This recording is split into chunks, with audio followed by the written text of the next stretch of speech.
She walked into Judge Judy's courtroom demanding $1,000 for a car she said she sold to an old friend. But within minutes, the judge noticed one tiny detail that made the entire story start falling apart. At first it sounded simple. A woman named Miss Pishney stood before the court claiming she had sold a 1996 Volkswagen Passat to a man she had known since high school. The price, according to her, was clear: $500. Not a favor, not a loan, not a gift. A sale, and Mr. Meyer, the defendant, had taken the car. He had taken the keys, he had taken the title, but according to Miss Pishney, he had never paid her a single dollar. On paper, it looked like an unpaid car deal. One friend trusted another friend, handed over a vehicle, and got burned. But Judge Judy did not look convinced. She leaned forward, eyes sharp, voice calm but dangerous, and began peeling back the story one question at a time. What kind of car was this? Mrs. Pishney answered quickly. A 1996 Volkswagen Passat. And why were you selling it? That was when the first crack appeared. Miss Pishney explained that she had bought the car as a second vehicle, but then her old car got fixed, so she decided to keep the old one and sell the Passat. It sounded reasonable. Too reasonable. Judge Judy heard the answer, but she didn't move on. She stayed there right on that point, because in a courtroom, the truth rarely collapses all at once. It usually starts with one sentence that feels just a little too smooth.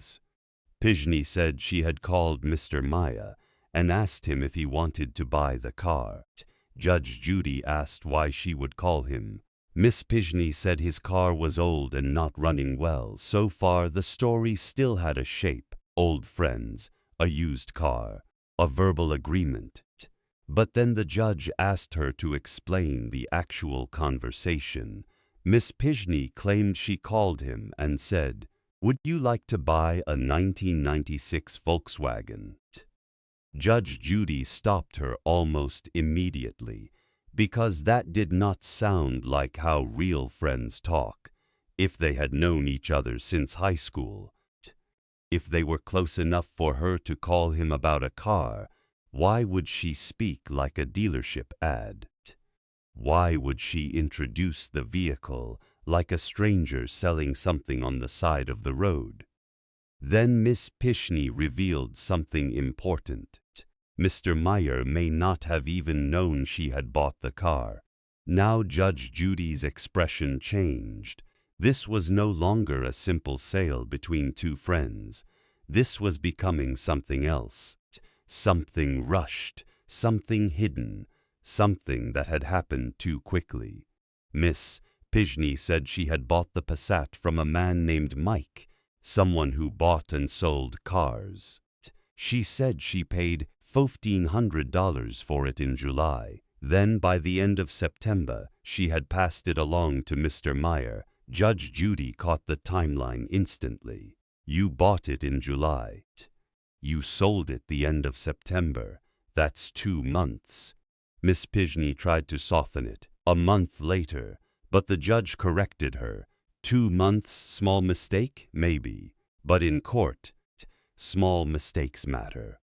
Especially when the entire claim depends on memory, trust, and spoken promises. Then came the part that made the courtroom pause.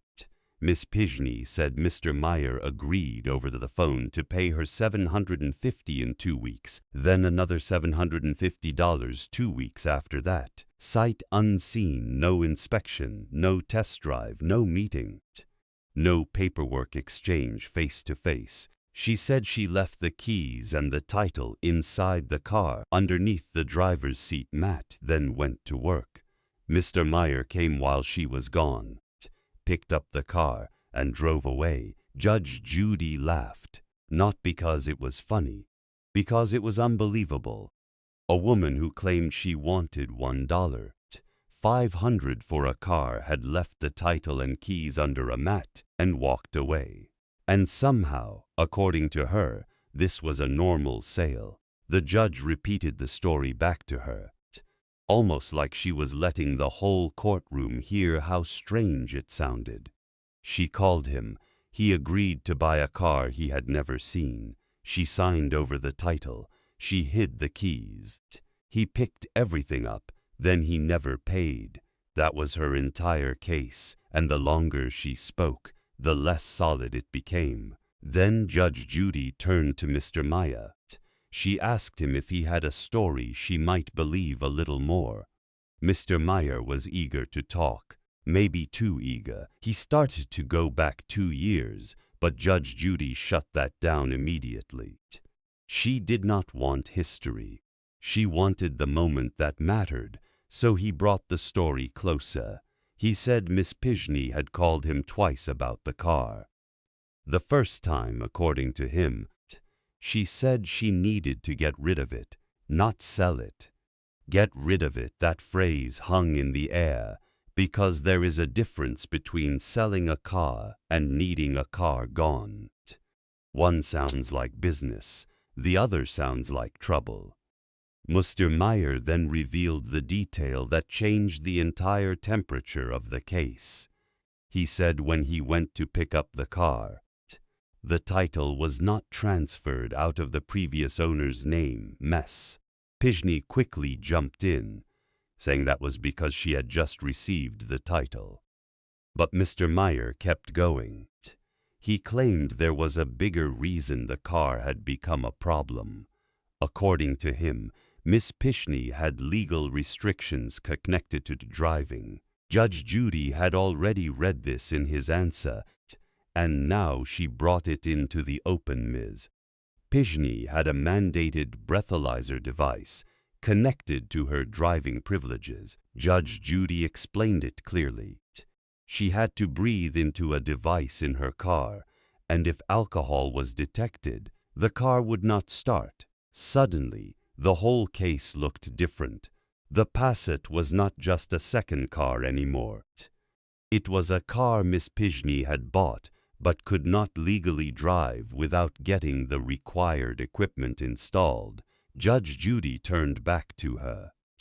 Had she installed that equipment in the Passat? No, there it was. The second crack became a brake. Judge Judy saw it immediately. Miss Pishney had bought a car, but she could not drive it because it did not have the required device installed. She claimed the paperwork took weeks, but Judge Judy was not buying the emotional fog around the facts. The judge's face said everything. Now the courtroom understood why Miss Pishney might have been desperate to move the car. This was not just about changing her mind after fixing her old vehicle. This was about a vehicle trapped in a legal and practical mess. But then Judge Judy did something brilliant. She did not let Mr. Meyer become the hero of the story, because while Miss Pishney's version looked shaky, Mr. Meyer's story had its own shadow. He said he was not going to pay for the car at first. He claimed he was going to take it, get estimates for repairs, and maybe negotiate a price later. Maybe that word was fatal. Judge Judy heard it instantly. Maybe? The courtroom felt the trap closing. Mr. Meyer tried to shift again. He said he was not going to pay anything because the car was junk. And that was the moment Judge Judy found the cleanest solution in the room. If the car was junk, if he had not paid for it, if he never agreed to buy it, then why was he still holding the title? Judge Judy asked where the title was. Mr. Meyer had it right there. The judge did not hesitate. Sign it over to her. The courtroom snapped into silence. This was the viral moment. No long speech, no dramatic lecture, no complicated legal puzzle, just a judge cutting straight through both people's excuses. Miss Pishney wanted money for a car she had handled recklessly. Mr. Meyer wanted to keep a car he claimed was worthless. Judge Judy saw both hustles at once. She had already spotted Miss Pishney's problem. The car had no required breathalyzer equipment.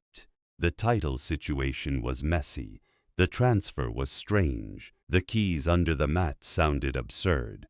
But she also spotted Mr. Meyer's angle. He had taken the car, transferred the title into his own name, kept it all winter, and now wanted to call it junk so he would owe nothing. So Judge Judy stripped away the drama. No money, no reward, no advantage, just return the car. "Sign it, sign it, sign it," Mr. Meyer did. And in that moment, the case flipped to Miss Pishney did not walk out with $500. Mr. Meyer did not walk out with a free car. The title went back where it started. Then Judge Judy demanded to know where the car was located. Mr. Meyer first answered broadly, "Silver Lake, Minnesota." Judge Judy was not having it. "That's a big town." He tried to describe it as 45 miles west of Minneapolis. Again, not enough. Judge Judy wanted the actual place. Finally, he gave the garage location. Now Miss Pishney had the title. She had the car location.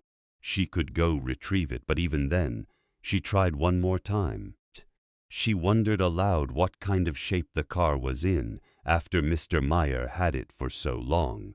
Judge Judy's answer was cold, sharp, and unforgettable. "That is what happens when you hustle. You never know what you are going to get back." And that was the real lesson of the case. This was not simply about a Volkswagen Passat. It was about what happens when people try to turn confusion into opportunity. Miss Pishney wanted the court to believe she had made a clean car sale, but the facts showed something far messier. She bought a vehicle she could not legally drive without required equipment, left the keys and title hidden inside, and trusted a casual arrangement with no payment, no written contract, and no protection. Mr. Meyer wanted the court to believe the car was just junk, something he never truly bought. But he still took it, transferred the title, kept it, and only called it worthless when money became the issue. Judge Judy saw the truth sitting between them, not one innocent victim, two people playing games. And in her courtroom, games do not survive very long. The beauty of the ruling was its simplicity. Nobody got the prize. Nobody got to profit from the confusion. The woman who made a reckless deal got her problem back. The man who tried to keep the benefit without paying lost the car. And the courtroom got a perfect reminder that when you make shady arrangements, leave titles under mats, skip paperwork, and rely on maybe agreements, the law will not clean up the mess in the way you imagined. Judge Judy did not just decide a car dispute. She exposed the psychology behind it. One person was trying to rewrite a bad decision as a sale. The other was trying to rewrite possession as innocence. But the judge did what great judges do. She forced the story back down to the one fact neither side could escape. If you did not pay for it and you say it is junk, then give it back. Case closed.